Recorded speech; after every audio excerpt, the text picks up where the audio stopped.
So if you're making six figures, but you also have six-figure debt, then you're in the right place if you want to know just how to pay it off in record time. I can say that because I did it myself and I actually helped my students achieve just as good, if not better, results than me. Just like one of my students, Jacquees, who, when she enrolled, was able to max out her investment accounts, but also able to pay thousands and thousands of dollars down on her debt. So she's on pace to hit her debt-free goal with life happening, and hopefully these tips will help you to be able to do the same. I don't like to waste time, so we're gonna dive right in. I'm gonna be working backwards, so you wanna stick around until the end for the most important step. You cannot do the rest without this one thing. So we'll make sure to jam pack this with exercises and anecdotes, stories that are going to make this make sense for you. But the fifth step that we want to talk about is legacy. We all want it to be able to create generational wealth. And legacy actually means a couple of different things.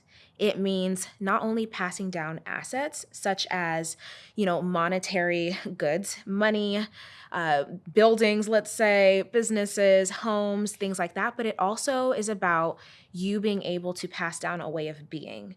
And I talk to a lot of ladies who say they want to create generational wealth, but they don't have absolute clarity on what that means and looks like for them. They also don't have it down on paper. So the first thing that you want to do is take some time to be able to sit with your vision and get really clear on what that looks like for you. Everyone is different. One of the themes that I see, though, is freedom, right? You want to feel free, but what does freedom actually mean to you? Does freedom mean having the time to do whatever you want? Is freedom being able to travel? Is freedom being able to be work optional or not work at all? And having that roadmap to help you understand what you're working toward clearly on paper is going to be what helps you to stay motivated in your journey. So, like I said, you're going to want to take some time. Maybe 10 minutes if you have nothing else. I know I had a baby recently, so having time to do anything is kind of a struggle. But if you can carve out some time to be able to sit with your vision and really get clear on what that looks like for you from this place in your life, it's really going to do wonders for you.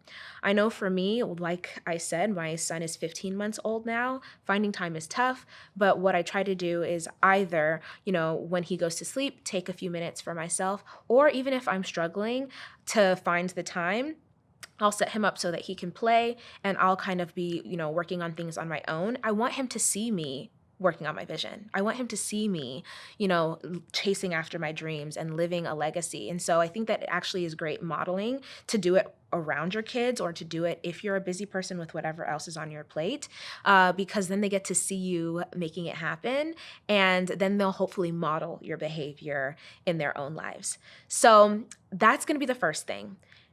Beyond having clarity on your vision on paper, what you want to do is really be able to identify the feeling attached to that vision.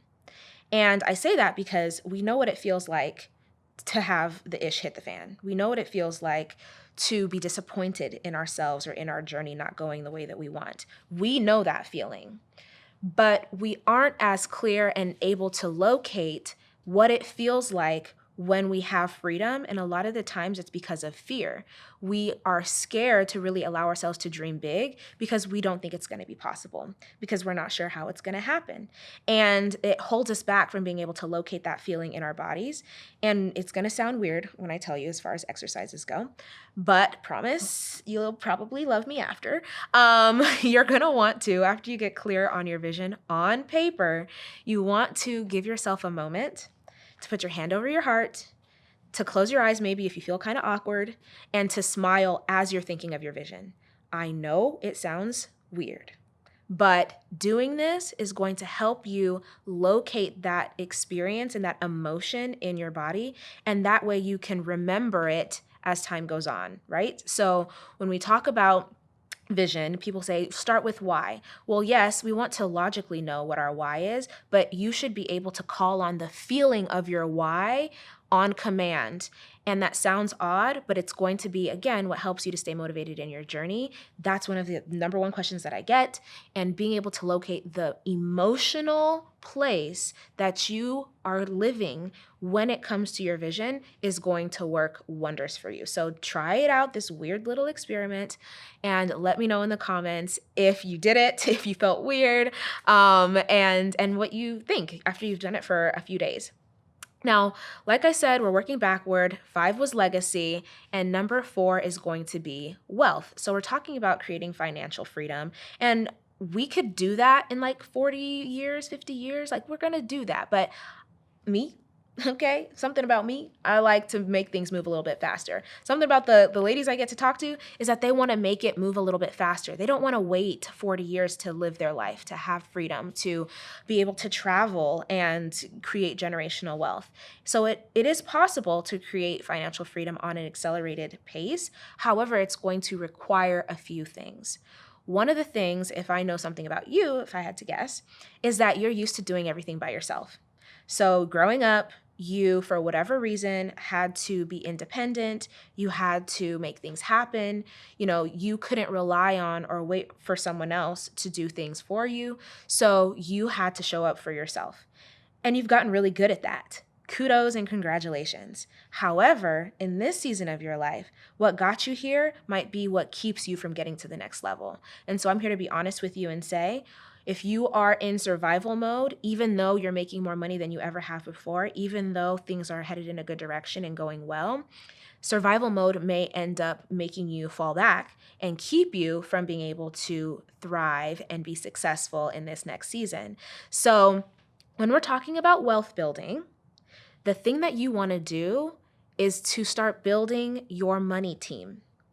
Now, that's going to be a couple of different things depending on where you're at in your journey and what you think might be necessary for you, right? So as far as your money team goes on a very basic level, it's going to be the support that you need legally and financially. So there's you and your wealth building journey, but then there's your team, such as a lawyer and maybe a CPA, a financial advisor, so on and so forth, that are going to help inform how you build wealth, beyond your own knowledge. Because trying to do it by yourself is going to lead to you having to take the slow pace.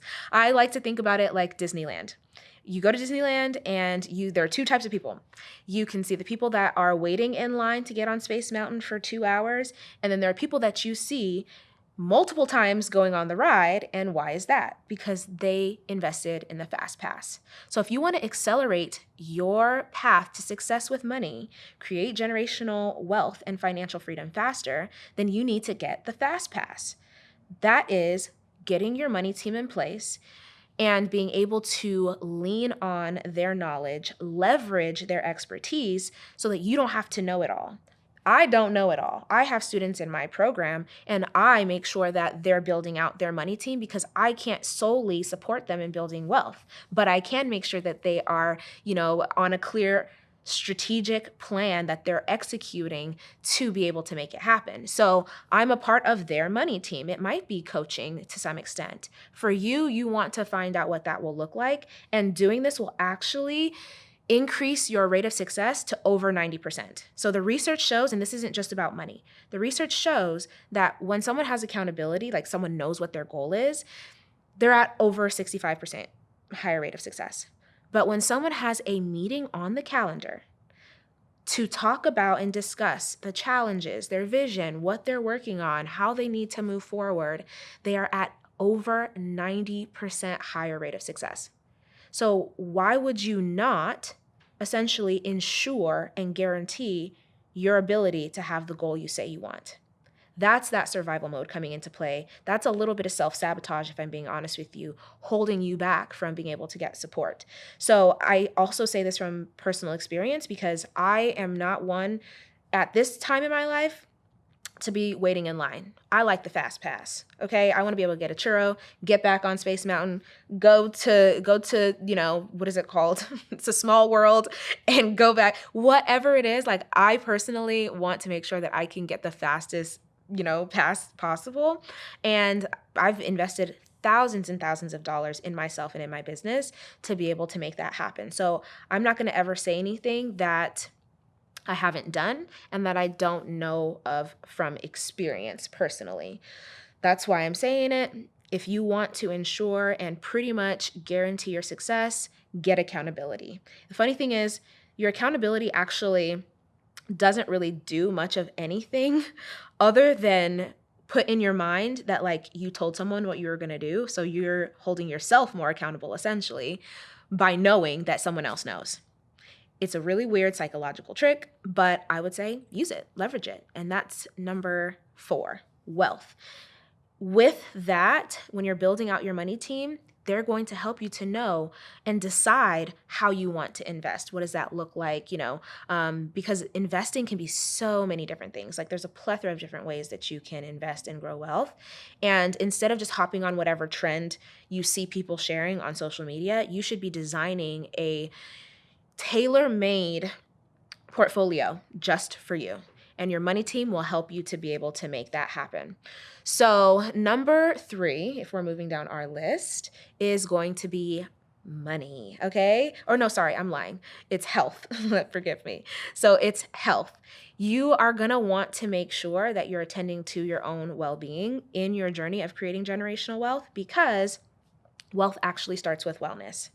A lot of times people talk to me and say, oh, I need to change my habits. I need to, be better with budgeting, so on and so forth. And I really think that when you are at your healthiest, you are going to be at peak performance levels. So that is spiritually, mentally, emotionally, physically, relationally, occupationally, like what you're doing in your work. Because if you're healthy, then it's easier for you to show up to your job and add value and contribute. You do that every day, it's going to be easier for you to ask for a raise and get it. If you're building a business, being well rested and eating what your body likes and things like that is going to help you to be able to perform at a high level and make sure that, you are doing the best that you possibly can in your business to solve problems for people. So we put health in because I didn't see anyone else really making sure that this was included in the process. We're coming out, I think, of hustle culture mentality and like the, sleep when you're dead kind of way of doing things. But I think that in order for your wealth building journey to be sustainable, you have to include your health and well-being in the process, right? And like I said, our motto is wealth starts with wellness. We hear, high performers or, really high achievers, millionaires and things like that, people who are quote unquote successful, mention their health and well-being in their routines and whatnot. And it's not that you start being healthy once you, are a millionaire. It's that as you are building wealth, you're attending to your wellness. And there's actually 7 domains of wellness, which I'll talk about in another video.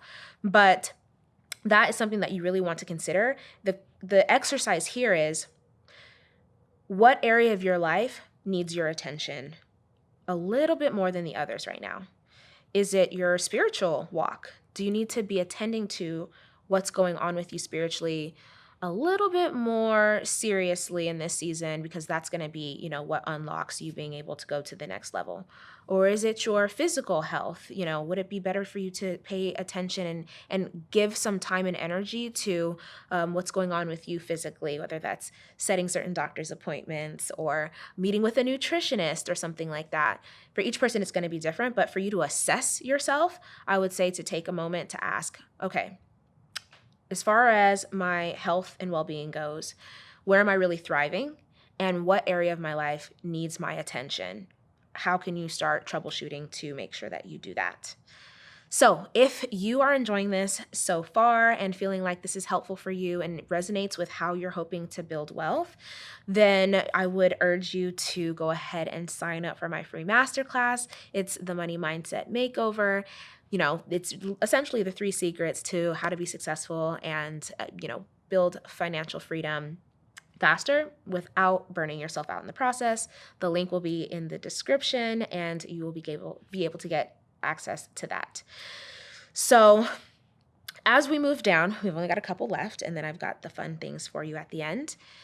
Number 2, my brain is going backwards, so I'm like, where am I at? Number 2 is money. Like I said, people get hung up in this piece of things asking, well, how do I budget better? What's the best app for tracking? How can I be more disciplined with money? And the tactics, while I'm going to share them, are very simple and straightforward. Number 1, like I mentioned, the last step that I'm going to tell you about is what gets in the way of being able to actually implement. So if we're talking about strict tactical, like what to do with money to be able to build wealth, honestly, you know what you're supposed to be doing. You're just not doing it, right? So you should be or could be saving so that you have an emergency fund or a cushion between you and life happening. For whatever reason, you have that or you don't. If you do, kudos to you. Check that box and move on. And also know that if you've created an emergency fund, you will have to use it at some point. So don't feel discouraged. Don't feel upset or overwhelmed or disappointed, even though it'll probably happen. I'm still going to tell you not to feel that way. You created it for that purpose. For anyone who I feel like women are always telling me, well, I've saved some money and then something happens and there's all these unexpected expenses that come up out of nowhere. That's life, and it's going to continue lifing no matter what. So, you're gonna be flexing that muscle, is the way that I say it, your money muscle, because money has to come and it has to go.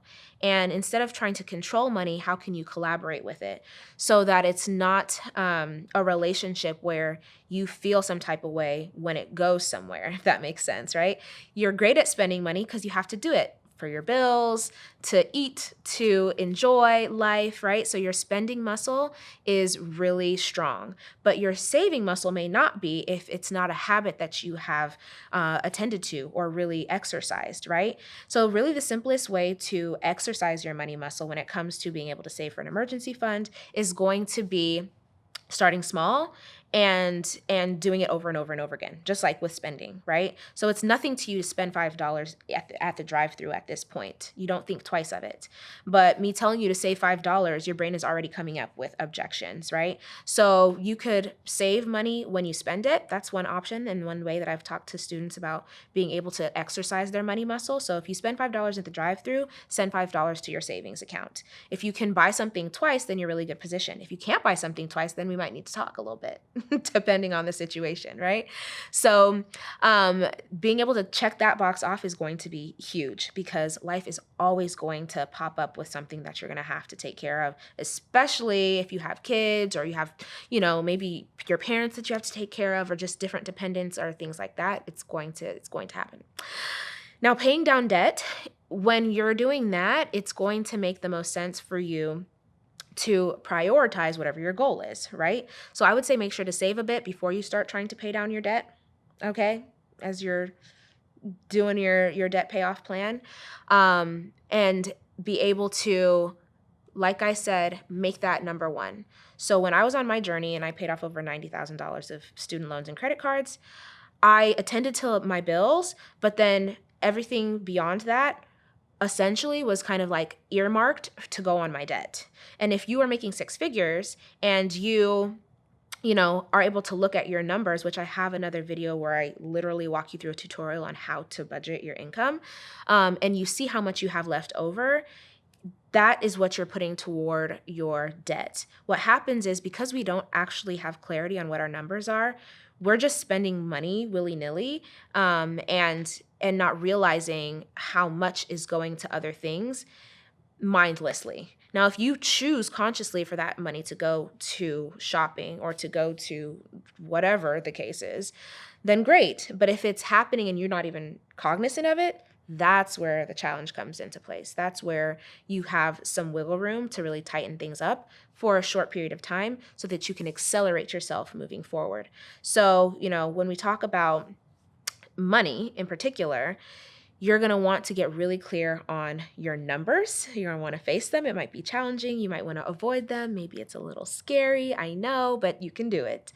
And it's going to be absolutely key for you to know exactly how much you can put towards your debt every month, so that you're able to kind of come up with an outline. Now, there's an equation for what I did in my journey and what I would suggest that you do.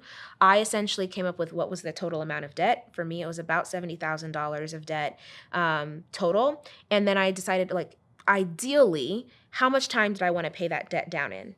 For me at the time, I was 26 going on 27, and I wanted to pay off my debt before I was 30 so I could, live my best bougie life. So it was 70,000 divided by 3 years, which told me what I would need to pay off annually in order to hit my goal. Break it down by the month, it was about $2,000 or so, I think, at the time. You can break it down by the week. You could literally break it down by the day using this formula. And doing that's going to give you a ballpark figure. It's not perfect. It's not including interest, but it's going to give you an idea of what would have to happen in order for you to hit that goal. If it's completely, outlandish, then change the timeline. You know what I mean? If 3 years is impossible or seems impossible, because I don't know if anything is impossible, then increase it to 4 years, increase it to 5 years, and play around with the numbers to kind of see. My students have a sheet where they can put those things in and be able to kind of like, it'll spit out for you what that looks like. But I would say getting that equation down so that you have a ballpark idea of what's possible. And here's one of the things I think that made, at least in my journey, things a little bit different than what typically happens is you're going to look at the numbers and they may or may not seem possible to you right now. That's not for you to make any judgment on. You just need to get clear on what it's supposed to look like. That's why this is oftentimes very spiritual as well when it comes to the journey. At the time when I started my debt-free journey and I did this calculation, I was not making enough money to be able to pay down my debt. So I'm talking to you about, making six figures and paying down six-figure debt. I was not making six figures, and I did not make six figures while I was paying down my $90,000 worth of debt. So I had to make certain choices in order to have the cash flow to make it happen. You should have an easier time with this high income to be able to do it. I looked at the numbers, and it was $2,000 a month about that I was going to have to pay down to hit my debt-free goal. And probably 2016. And if you would like for me to kind of give you a detailed breakdown of my personal debt-free journey, then let me know in the comments and I'll make that happen, but only by request. I only made $17,800 in the year 2016, right before my debt-free journey. I was living right above the poverty level. And then I decided I wanted to be debt-free and pay off all this money. So logistically, logically, it was not possible for me to hit this goal. But that wasn't for me to judge. It was for me to figure out how to make happen. So the question here is, what if? What if you're able to become debt-free? What if you're able to get on a plan and experiment to see what's possible for you in your life? What if you have financial freedom? How is that going to enhance your life, your family's life, your community, your business, so on and so forth? And so I think that being able to operate from that place of abundance and uncertainty is one of the hacks, one of the unlocks that can make things happen. Because if you just stop with the numbers telling you it's not possible, then of course you're going to not do anything and you're going to stay where you're at. But instead of being afraid of uncertainty, instead of being fearful and running in the opposite direction of it, how can you say, well, uncertainty means anything is possible. Uncertainty means I'm not doing this by myself. And maybe there's a way that I still haven't found yet. So I will say that when it comes to the money piece, as far as how you can use your nice income to help you pay down debt, to be able to kind of embody your childlike way of imagining what could be possible for you beyond your material, physical reality. Now that gets onto the spiritual side of things, which you'll probably hear me talk more about at some point. But again, you know what you're supposed to be doing with money. You're just not doing it for whatever reason.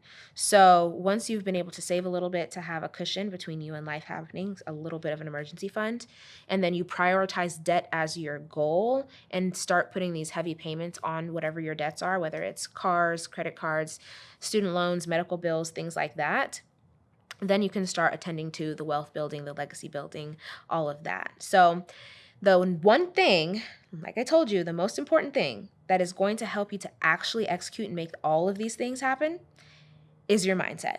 And you probably, I don't know, if you if you've been in my community for some time, then you know that I was going to get to this point.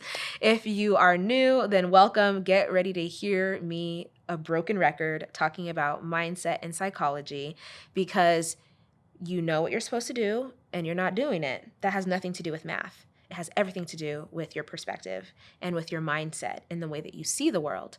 So you being able to spend time and attention on understanding what your mindset is now and how to shift it to what you want and need it to be in order to step into, the next version of yourself is going to be what helps you to accelerate your progress in your journey.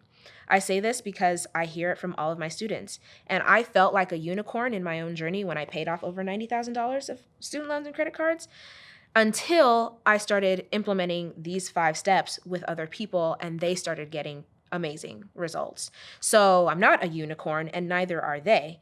They're following a proven process that makes sense to them and that works when they show up to do the experiments. So when we're talking about mindset, right, and your relationship with money, it really is a mirror, honestly, for your relationship with yourself to some extent, and a relationship with what you believe about the world and about your maker and who created you, and how distracted you allow yourself to be by like worldly and outside things that are happening. And so today I was literally asked in my DMs, what shift did you have to make to be able to earn more money? And at first I was kind of like, what was the shift? I don't know. It wasn't like marketing more or being able to get on camera. It wasn't anything that was strategic. It was spiritual. Really, truly understanding my worth, unattached from making money or vanity metrics on social media or anything like that. Understanding that I was made perfectly the way that I was, that abundance is my birthright, and that I am meant to be prosperous as long as I don't let anything get in the way, helps me to stay grounded in that as much as I possibly can. Now, I'm not perfect, okay?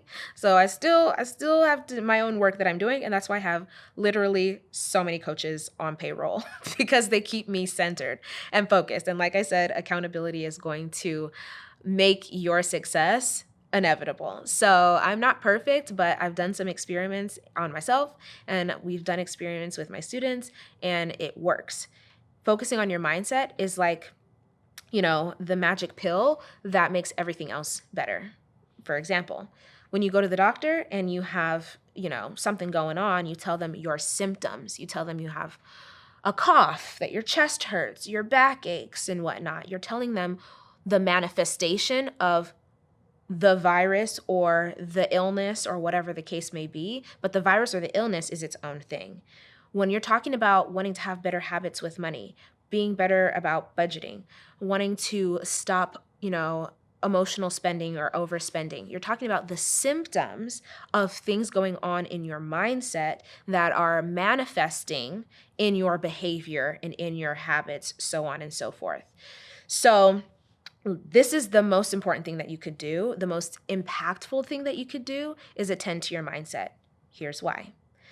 If you don't, you'll be able to make a certain amount of progress just by brute force, just by changing the surface level stuff, changing the budget, trying to earn more money.